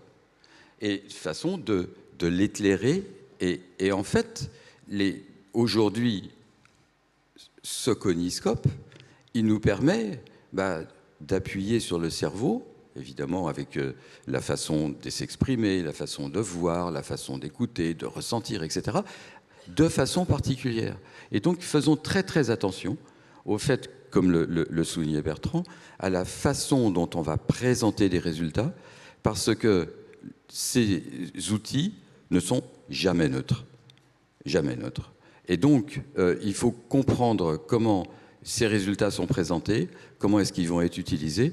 Et donc, merci de me donner d'avoir levé la balle pour pouvoir insister sur cet aspect cognition et le fait qu'on est dans une situation plus générale, mais pour laquelle, dans le cadre de la médecine en particulier, il y a des applications fondamentales. Je voudrais revenir un tout petit peu sur... Votre coniscope, là, vous allez le faire valider, certification CE Le coniscope, ce que je disais, c'est votre télescope. Vous allez le faire les miroirs le meilleur possible, etc., pour pouvoir regarder le plus loin. Et comment est-ce qu'on va valider un certain nombre de propriétés ? Eh bien, on va faire des expérimentations, on va avoir des organismes certificateurs d'un certain nombre de situations. Mais il y a un point important, c'est que le télescope, une fois qu'il est construit, c'est pas facile de ressortir le miroir, de le repolir en disant il n'est pas bien propre, etc. Même si, par exemple, on a pu le faire pour le grand télescope spatial à certains moments. Mais pour le numérique, on fait une mise à jour. Et des mises à jour, est-ce qu'on en fait tous les jours ? Quasi. Et par conséquent, on a un vrai souci, y compris avec un impact éthique, sur comment est-ce qu'on suit la vie, en deux mots, de ces systèmes numériques, parce qu'ils vont évoluer soit par des systèmes de mise à jour qui sont importants, parce que c'est rare qu'on ait un système qui soit exactement ce qu'on veut, et par conséquent, ils vont évoluer. Mais qui plus est, on a aujourd'hui des technologies basées sur l'apprentissage machine qui permettent de faire évoluer le logiciel au moment où il travaille. D'accord ? Et par conséquent, là encore, un sujet de réflexion vraiment critique. C'est-à-dire que typiquement, est-ce qu'on peut permettre à un logiciel tel que ceux que vous utilisez d'évoluer au fur et à mesure. Et donc là, aujourd'hui, du point de vue des comités d'éthique, on dit, dans l'état actuel des choses, on ne sait pas faire et il ne faut pas faire, d'accord, de la mise à jour à runtime, donc au moment de l'exécution. Un dernier mot sur ce que je voulais dire, en fait, à partir des éléments qui étaient mentionnés tout à l'heure, c'est que les données. Alors, je vous invite toujours, et ceux qui m'ont déjà entendu savent que c'est un petit peu mon dada, mais le vocabulaire, c'est vraiment important. Données, ça vous suggère quoi, données ? C'est don, d'accord ? En fait, les données, c'est d'abord des informations. C'est des informations qui peuvent être correctes, 2 plus 2 égale 5, égale 4, d'accord ? Et donc, vous voyez, il y a des données qui peuvent être des informations qui peuvent être incorrectes, d'autres qui peuvent être correctes. Et ces informations, eh bien, en français, on les appelle des données. Et c'est assez curieux parce que non, elles ne sont pas nécessairement un don et elles ont un rôle fondamental. Et donc, ces informations, ce qu'il faut comprendre, c'est qu'aujourd'hui, et je ne développe pas plus cette question de don ou pas don, en fait, dans un premier temps. Je vous interromps parce que vous dites les mots de importance. En fait, elles ne sont pas données, elles sont prises, ces informations. Voilà, donc elles sont ou récupérées. Exactement. Ce sont des informations, et ces informations, elles peuvent être issues. Ça peut être des informations simples, comme typiquement le rythme cardiaque, comme les composantes physiologiques, etc. Ça peut être des éléments beaucoup plus complexes. Un programme, c'est aussi une information, un programme en tant que tel, d'accord. Et donc, d'ailleurs, ces programmes, ils sont intéressants en soi. Par exemple, quand je prends un consentement, le consentement d'une personne. On me demande aujourd'hui de faire telle analyse et je vais dire oui ou non. Bon, là on peut dire que le consentement il est un peu pauvre, si vous voulez, c'est une constante, soit oui, soit non. Mais il peut être beaucoup plus riche que ça. Il peut être dire oui, je suis d'accord pour partager dans telle et telle circonstance, dans telle durée, avec telle ou telle, pour la recherche ou pas pour la recherche, etc. Et ces notions de comment je partage, comment je consens d'une certaine façon, c'est aussi une donnée, une information en tout cas. Et donc ces informations, il faut savoir les combiner. Et ce que je voulais dire à ce sujet, c'est que ces informations, il y a toutes celles qui sont issues de l'humain, mais aujourd'hui, on a des informations qui sont créées par du numérique. C'est-à-dire, typiquement, l'IA générative génère des informations. Et quand vous parliez tout à l'heure des comptes rendus et des synthèses où justement l'IA dite générative va permettre de fournir ce type d'informations, d'aide à la rédaction des synthèses, à la rédaction des comptes rendus, par exemple, dans l'organisation de l'ensemble du dispositif médical, eh bien, en fait, il est souhaitable, et c'est une de nos recommandations, en particulier dans l'avis 7 du comité pilote sur l'IA générative, c'est que les informations qui sont générées par ce type de système numérique soient labellisées en tant que données générées, et pas en tant que données générées par de l'humain, générées par du numérique. Mais pas... Pourquoi ? Parce qu'aujourd'hui, on va les retrouver partout. On va les retrouver raisonnablement validées, certifiées pour certaines dans le cadre médical, mais on va en trouver qui vont être incorrectes, soit à visée de désinformation, soit malheureusement parce que le système s'est trompé. Et donc, il faut faire attention qu'on est dans un système où non seulement ces informations qu'on génère et que certains appellent données, ces informations, il y en a de plus en plus. Leur qualité, comme on l'a dit à plusieurs reprises, doit être vérifiée, certifiée pour certaines, etc. Et ça, je peux vous en parler un petit peu plus si vous le souhaitez. Mais surtout, il faut qu'on sache aussi avoir des filigranes, un peu comme on peut mettre un filigrane dans une image pour dire c'est une image qui est labellisée, qui est copyrightée par X ou Y. Et bien là, il faut qu'on sache retrouver cette information. Et je pense que je vais m'arrêter là. J'avais juste un point que j'aurais aimé mentionner aussi avec vous, c'est les questions de souveraineté dans ce qu'on a mentionné. C'est-à-dire que typiquement, dans cette qualité des données, supposons que les données, elles viennent toutes d'un pays déterminé, qu'elles viennent toutes d'un endroit déterminé dans un pays, d'accord ?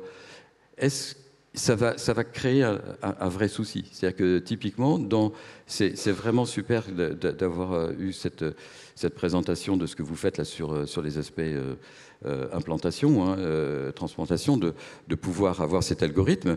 Mais cet algorithme, s'il a été conçu juste sur des données françaises ou sur des données d'une région de la France, ce serait un biais. Ça serait un biais potentiel, d'accord ? Et par conséquent, il faut qu'on soit attentif aussi à cette capacité à maîtriser pour notre autonomie stratégique, que certains appellent de la souveraineté, mais c'est de la souveraineté numérique, là, ou de la souveraineté médicale, de faire en sorte que les algorithmes qui ont appris sur des données soient des données qui soient effectivement utilisables pour les populations sur lesquelles on les utilise. Et ça, c'est un sujet complexe, en particulier pour les médecins, mais aussi pour les certificateurs et pour les labellisateurs. Catherine Angière, vous vouliez intervenir ? Ce qui serait peut-être un peu en continuité. Non, c'était juste pour poser une question, en fait, puisque vous avez créé votre propre système, en fait, d'intelligence artificielle. Donc, moi, je vais travailler avec une start-up qui a la chance aussi d'avoir un médecin, ce qui permet de faciliter aussi la compréhension et ce qu'on cherche, à essayer de trouver les bonnes questions à poser pour avoir les bonnes réponses, parce que ça, c'est aussi pas très simple. Mais finalement, ma question, alors, elle est entre éthique et juridique. À qui appartiennent les données ? C'est-à-dire, une fois que les données sont récoltées, finalement, à qui elles appartiennent et est-ce qu'elles peuvent finalement nous échapper ? Donc, moi, je suis dans un service d'assistance médicale à procréation qui fait toutes les techniques possibles et autorisées. Est-ce que c'est au service ? Est-ce que c'est au CHU dans lequel je suis ? Est-ce que c'est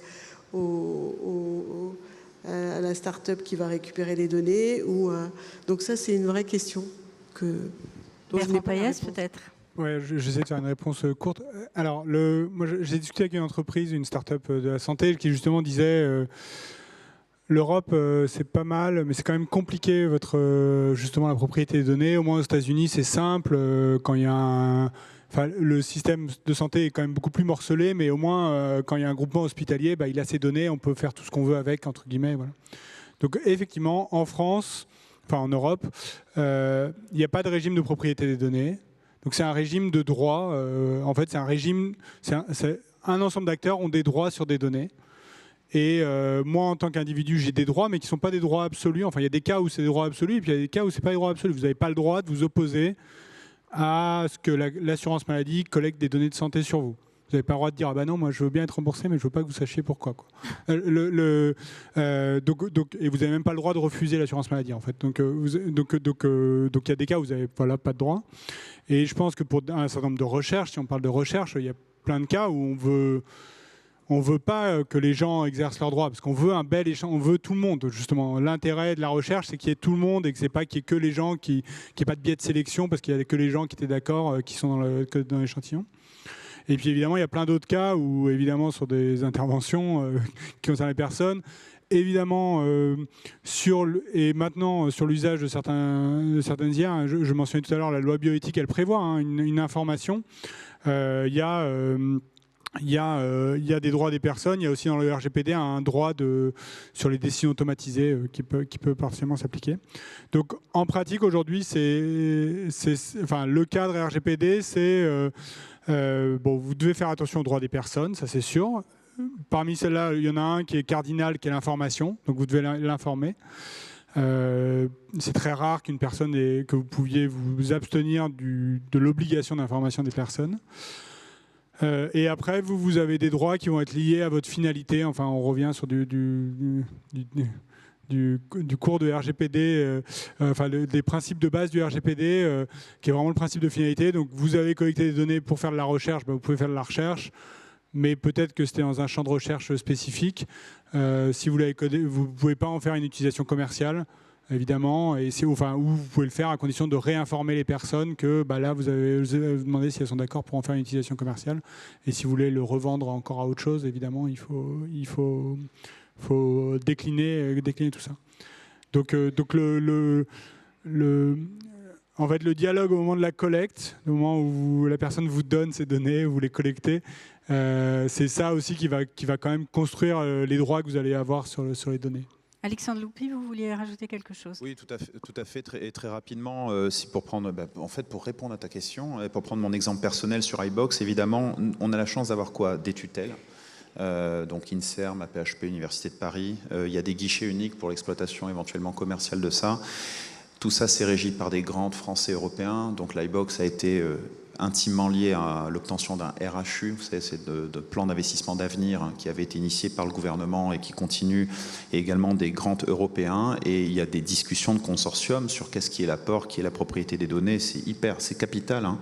Et évidemment, il faut mettre ça dès le début, très clair, sinon après, ça peut donner certaines tensions. Pour revenir sur FDA, Agence européenne du médicament, qualification, on a démarré les discussions il y a 4 ans, et c'est là où ma vie est devenue un enfer, pour être tout à fait, là on fait genre tout est génial, c'est sympa, mais c'est un enfer, qualification. Pourquoi?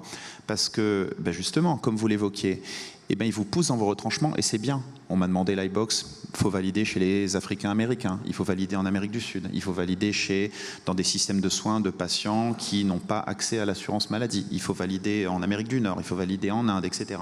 Donc la généralisabilité, c'est compliqué à dire ça, généralisabilité, transportabilité des algorithmes, leur contexte d'usage, pour avoir une qualification, ce sont autant de choses que ces agences-là vous demandent. Ça vous pousse dans vos retranchements, ça demande beaucoup de travail, c'est difficile, mais je pense que c'est nécessaire. C'est indispensable. C'est indispensable si vous voulez quelque chose qui a une certaine universalité ou bien qui doit être adapté dans d'autres pays. Voilà, là on nous a demandé de valider l'iBox dans les populations pédiatriques. Ça nous a pris 4 ans. Voilà, on l'a fait, on l'a publié, et maintenant ça fera un contexte d'usage supplémentaire. Donc tout ça est nécessaire. La FDA et d'autres agences sont là pour mettre les garde-fous et aussi vous pousser dans vos retranchements pour, d'ailleurs, ils nous demandent toutes les datas. On a dû envoyer, nos datas ont été examinées par des comités, des experts pendant 2 ans. Les modèles statistiques ont été éprouvés, revalidés. Ils ont essayé de voir si on pouvait les améliorer. Enfin, c'est tout un parcours qui finalement est nécessaire et c'est très important de l'avoir effectivement souligné. Mais on se sent plus en sécurité finalement quand vous nous racontez tout ça. On se dit qu'il y a des barrières, il y a des garde-fous, il y a des assurances. Marine Jantet, oui, et puis je voudrais poser une question. Allez-y, je vous en prie. Juste un mot.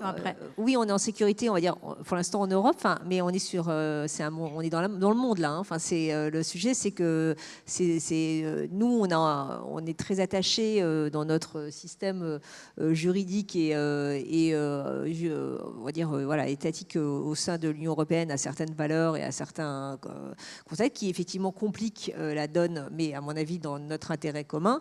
Le sujet, c'est que le reste du monde ne nous attend pas toujours et peut aller plus vite. Donc on est dans une concurrence mondialisée sur ces sujets-là. Donc c'est tout l'enjeu de cette et c'est pour ça que ce que je vous disais tout à l'heure sur les travaux europééens, c'est attention, si nous on met trop de fermeture parce que nous c'est notre culture, etc. On a des choses à défendre. Les autres vont pas nous attendre et on sera plus compétitif. Donc c'est pour ça que c'est très compliqué parce que effectivement, je pense qu'on est tous alignés sur nos objectifs et sur la qualité, que ce soit la qualité des données, parce que il y a aussi derrière des risques très forts. Quand on parle de qualité des données, c'est pas que pour faire de la belle science. C'est que si vous injectez des données erronées, le système il ne pourra que produire après des choses erronées. Et après on vous dira, regardez, dans tout le monde complotiste ou autre, il y a un risque qu'au niveau mondial, il y ait beaucoup de choses qui circulent, qui soient erronées. J'entendais au moment de la sortie de ChatGPT des gens dire attention, dans quelques années, ce qui va circuler sur Internet, ce sera quasiment que de la fake news, parce que c'est très puissant derrière la capacité. Donc il faudra qu'on soit aussi... il y a une vigilance du citoyen. Je pense que c'est aussi important de l'intégrer, c'est qu'il faut qu'on se forme tous à ça, parce que derrière, il y aura une vigilance dans tous les aspects de notre vie. Évidemment, nous, on essaye de l'organiser côté médecine, mais derrière, il y a beaucoup de choses, d'autres impacts qui peuvent nous concerner, et ce ne sera pas parce que ce sera vu sur Internet que ce sera vrai. Voilà. Alors, je me pose une question en vous entendant parler de ce que le travail que vous fournissez sur les différents centres, etc. Après, je vous donne la parole pour des questions dans la salle. Est-ce que, et j'en reviens au principe, un des principaux principes de justice et d'équité, ce principe de justice, justement. On a vu la bienfaisance, non-malfaisance, le principe de justice. Il y a différents centres, on le sait en France, qui n'ont pas forcément tous le même niveau, que ce soit en matière d'AMP ou de transplantation. Est-ce que l'utilisation de l'intelligence artificielle va rééquilibrer le niveau de ces centres? Est-ce que ça va accentuer la différence, au contraire? Et qu'en est-il du patient derrière? Est-ce que, du coup, c'est là que je place le principe de justice et d'équité, est-ce que certains patients, du coup, vont être bénéficiaires par rapport à d'autres qui seraient discriminés parce que le niveau ne serait pas le même? C'est un enjeu énorme. C'est-à-dire que là aussi, c'est un autre volet de l'IA, c'est que ça permet effectivement de faire monter le niveau et d'améliorer l'accès, je vous dis, en termes d'aide de diagnostic. Ça permet de mettre à disposition de professionnels des données extrêmement complexes à intégrer, comme on le disait Alexandre Loupy, même tous les professeurs ou les chaînes cliniques ou autres n'ont pas forcément... l'intelligence humaine a des limites en termes d'intégration face à des données extrêmement complexes qui mélangent. Donc c'est un outil extraordinaire. Après, encore une fois, ça ne remplacera pas le soignant. C'est-à-dire qu'il faut faire aussi très attention à former. C'est pour ça que les métiers de soignants vont forcément évoluer. C'est-à-dire que, moi, je ne pense pas que la machine va remplacer l'homme, mais par contre, l'homme va devoir s'adapter très fortement. C'est pour ça que les enjeux de formation sont essentiels, parce que le métier de demain ne sera pas le même. C'est-à-dire qu'il y a plein de choses qui vont être faites, que la machine va mieux faire que nous, que l'IA va mieux faire que nous. Mais par contre, il faut qu'on soit en capacité d'organiser cette garantie humaine dont on parlait, là, de supervision, de contrôle quand même. Et donc, il va falloir qu'on réagisse assez vite et qu'on s'adapte très vite à ces évolutions qui sont à la fois merveilleuses, mais qui aussi doivent être un tout petit peu contrôlées, quoi. Alors, je vous donne la parole. Il nous reste un petit quart d'heure pour échanger avec nos intervenants. Est-ce qu'il y a des questions dans la salle? On va faire passer... Voilà, il y a une main qui se lève ici, mais peut-être il y a déjà un micro qui se déplace là-bas. Monsieur.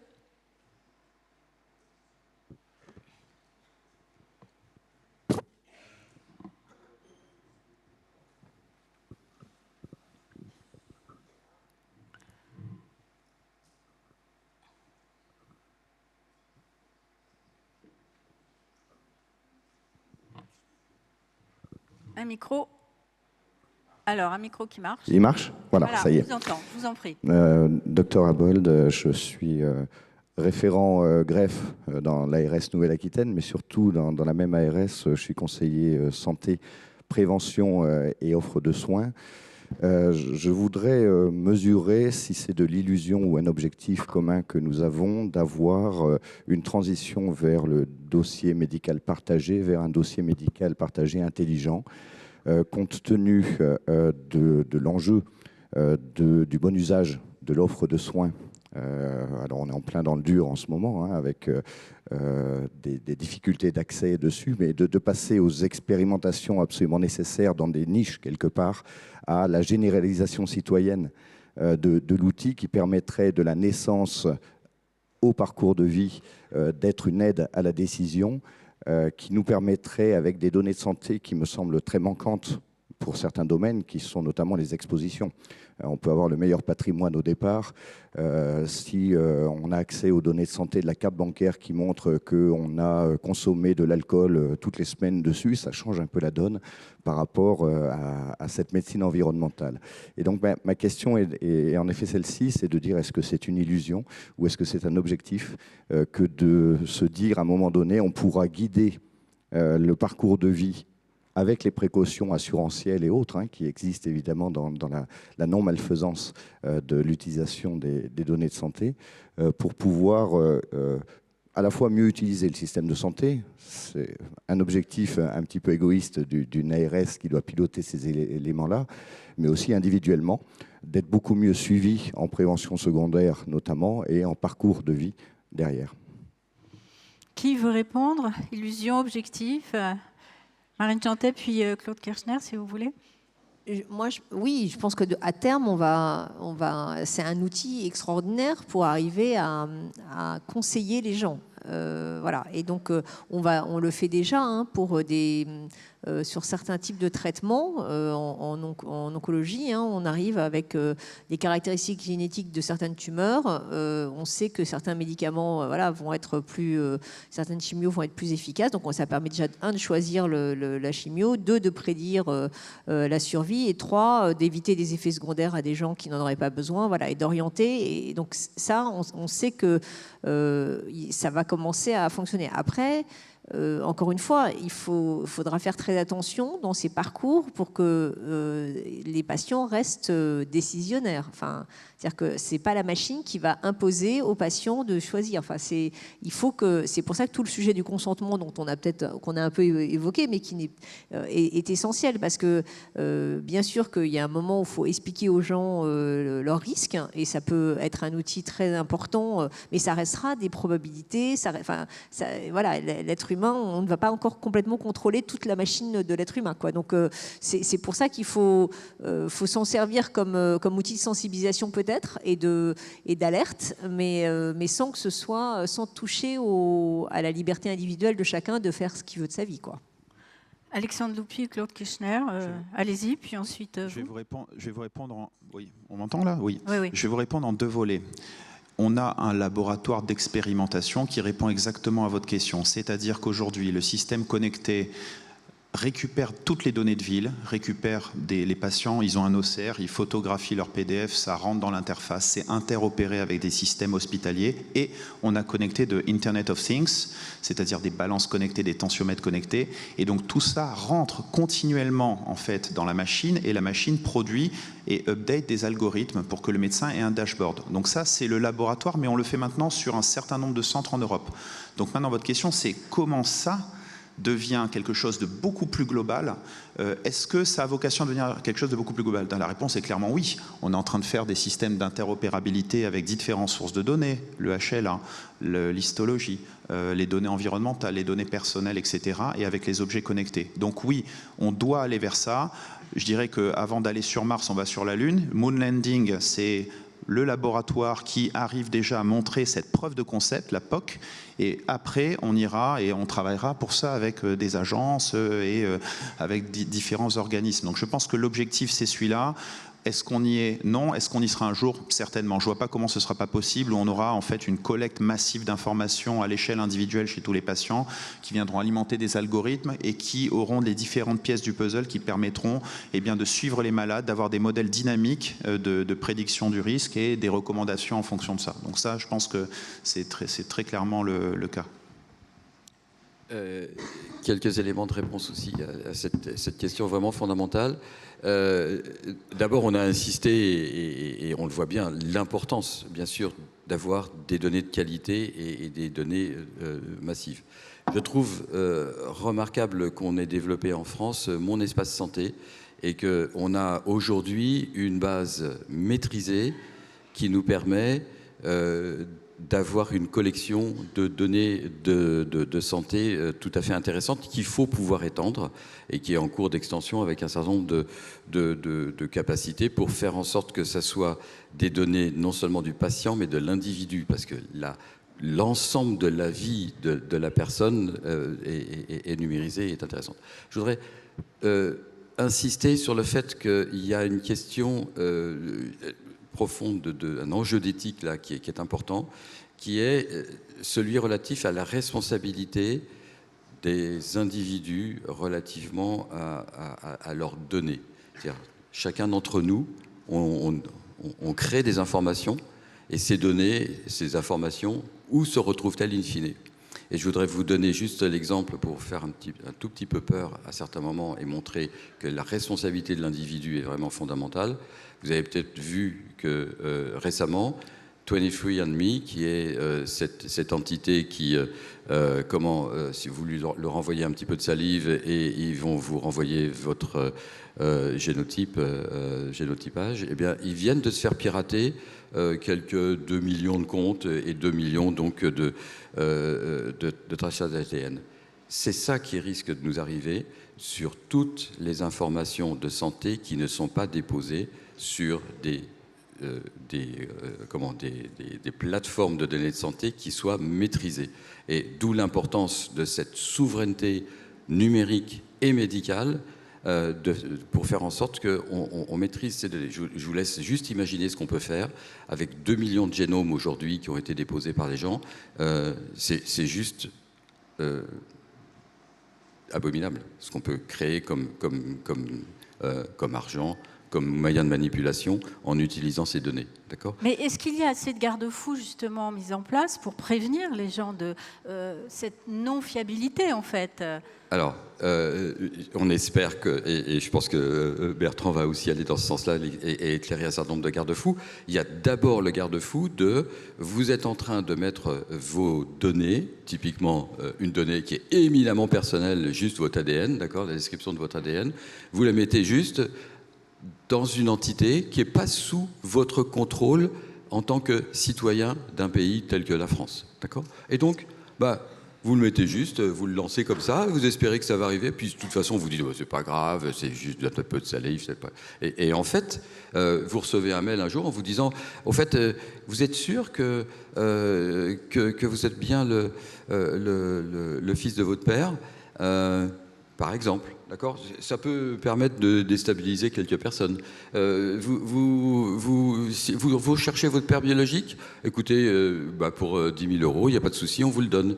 Je peux vous en donner comme ça des milliers. Et donc, on se retrouve dans une situation où, en France, on a la chance d'avoir pu mettre en place des systèmes de plateformes de données qui sont sous notre maîtrise et sous une maîtrise en particulier de cybersécurité qui est de très bonne qualité. Encore une fois, on n'est jamais à l'abri d'un incident, mais là, on est dans des situations particulièrement bien contrôlées. Et je pense que c'est vraiment un problème important et une réflexion éthique que chacun doit mener, de faire en sorte que ces données qui sont essentielles à l'avancée de la science, à l'avancée des progrès médicaux et qui vont impacter complètement nos vies et celles de nos enfants et celles des populations qui nous entourent, eh bien, je pense qu'il faut qu'on prenne un soin tout à fait particulier de ces informations.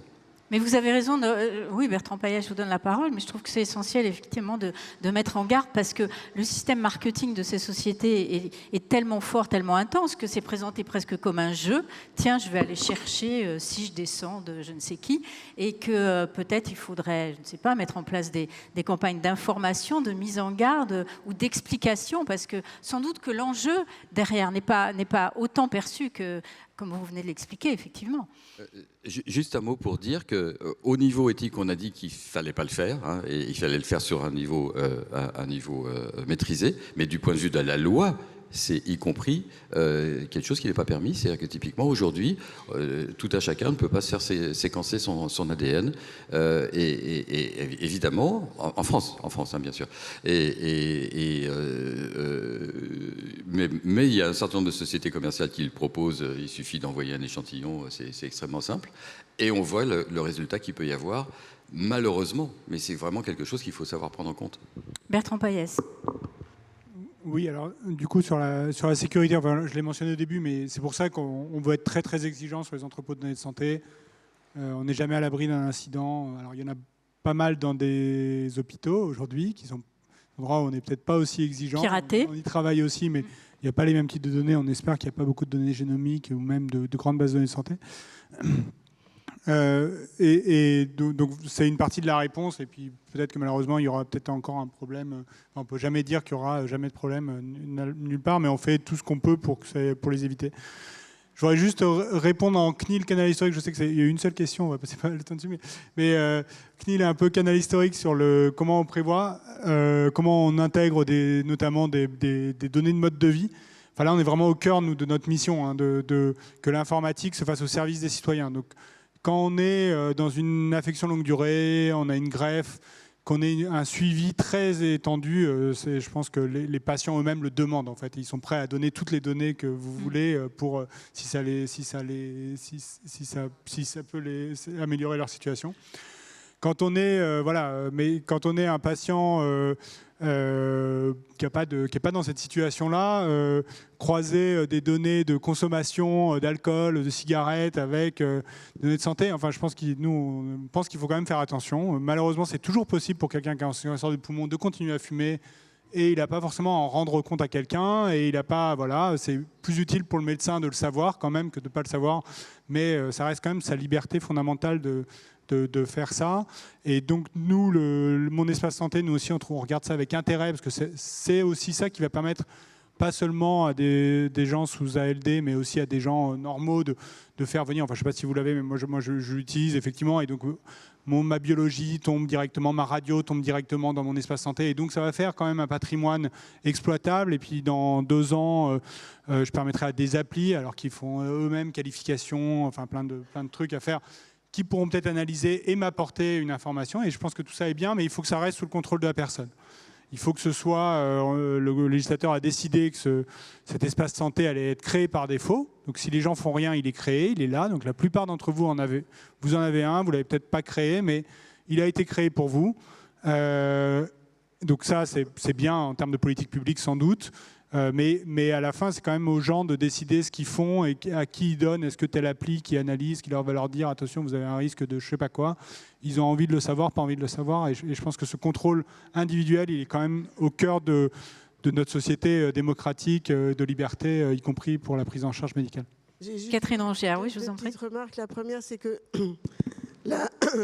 l'accès aux origines qui est venu dans la nouvelle loi de bioéthique 2021, elle est arrivée, mais elle est arrivée aussi à un moment où de toute façon on pouvait retrouver finalement son père biologique génétiquement si on envoyait.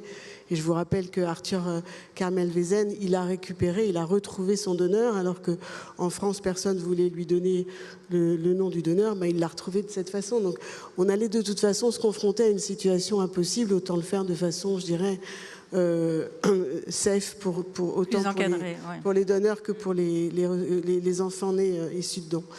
Et puis en ce qui concerne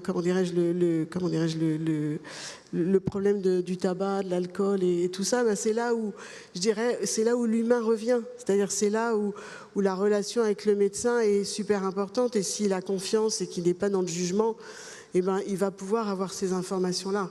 Donc je pense que là, il faut peut-être revenir aussi à notre cœur de métier, qui est quand même la relation avec nos patients, et l'empathie et la possibilité aussi de les laisser pouvoir exprimer et dire ce qu'ils sont et ce qu'ils font sans jugement, pour pouvoir les prendre en charge correctement. Est-ce qu'il y a d'autres questions dans la salle? Oui, là je vois une main qui se lève, là. Bonjour. Oula, pardon, avec la lumière, je ne vois pas bien. Pardon. Je vous en prie, allez-y. Bonjour, je suis Élodie Chapelle, je suis la présidente d'Elixir, donc, que Catherine Rangière a cité tout à l'heure. Sur la partie souveraineté, je voulais dire quelque chose qui est vraiment très important, parce que moi aussi j'ai été du côté des autorités réglementaires. Et en fait, ce qui est important dans la souveraineté, c'est que ce soit un concept tourné vers l'efficacité. C'est-à-dire que si on n'incite pas, enfin, on sait interdire en France, on interdit bien, mais l'interdiction de faire ne suffit pas à faire émerger des outils qui vont permettre de faire efficacement. Et le problème des clouds souverains, c'est ça.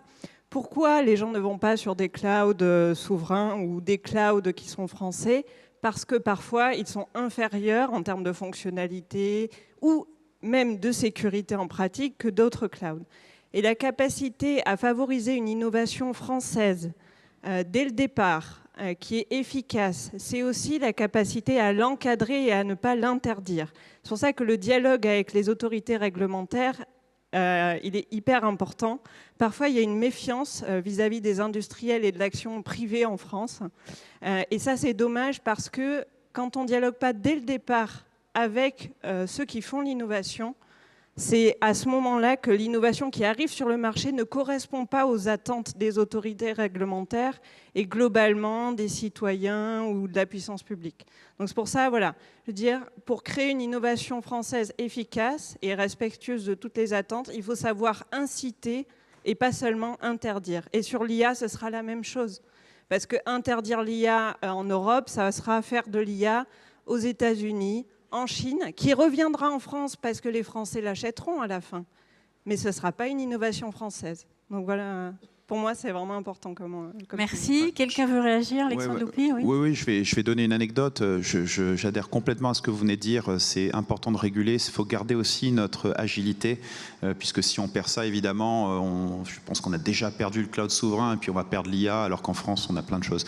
On a dû, pour différentes raisons, switcher sur un cloud souverain, alors qu'on était sur un cloud qui était avec un niveau de sécurité qui était très important, etc. Donc en gros, on est allé sur quelque chose, et les personnes ont été très transparentes. On a dit, voilà, il faut absolument être sous ce cloud-là. Il est un peu moins sécure que celui que vous avez. Il coûte 30% plus cher et 40% moins bien. Donc, c'est attractif. Non, mais ça, c'est la réalité.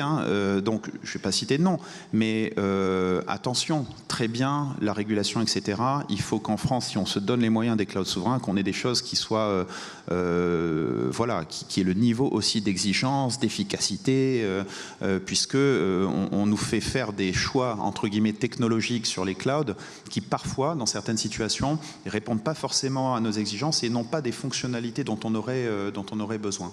Donc on se plie à la régulation, mais parfois il y a un prix à payer en termes d'efficacité et de coût, pas forcément en faveur des solutions qu'on nous a imposées. Une intervention courte, parce que je crois qu'il y a encore des personnes qui veulent intervenir. Pour dire que, alors, un des effets positifs des autorisations de données de santé, c'est que je crois que l'intégralité des entrepôts de données de santé sont non pas forcément sur les clouds souverains, mais en tout cas sur des clouds dont on s'est assuré qu'ils sont en France soumis à la législation européenne uniquement, etc. Donc pas forcément ceux qui coûtent cher et qui marchent moins bien, mais en tout cas qui ont des propriétés de souveraineté. Et donc je pense que c'est aussi ça, le régulateur, il doit trouver le bon partenariat. Et si je peux répondre aussi sur la partie IA, on a sorti hier à la CNIL des premières fiches sur l'utilisation de l'IA, la compatibilité avec le RGPD. Et un des aspects importants, c'est notamment le législateur sur le RGPD, il a voulu dire ça ne doit pas empêcher la recherche et le développement. Parfois, nous, dans notre office, on a pu avoir une vision un peu restrictive de ça. Alors, en fait, dans la santé, c'est le cas facile, parce qu'évidemment, tout le monde est pour la recherche en santé. Mais voilà, on a aussi essayé hier de dire la recherche-développement, y compris les acteurs privés, doit être possible avec le RGPD, et voici comment c'est possible. Voilà, on essaye de répondre en tout cas à ce type de questions. Alors, il y avait 2 personnes. Voilà, quelqu'un a le micro, là, je vous en prie. Oui, bonjour. Je suis médecin, je suis gynécologue. J'ai une question sur les critères, je suis ici. J'ai une question sur les critères non-malfaisance et bienfaisance.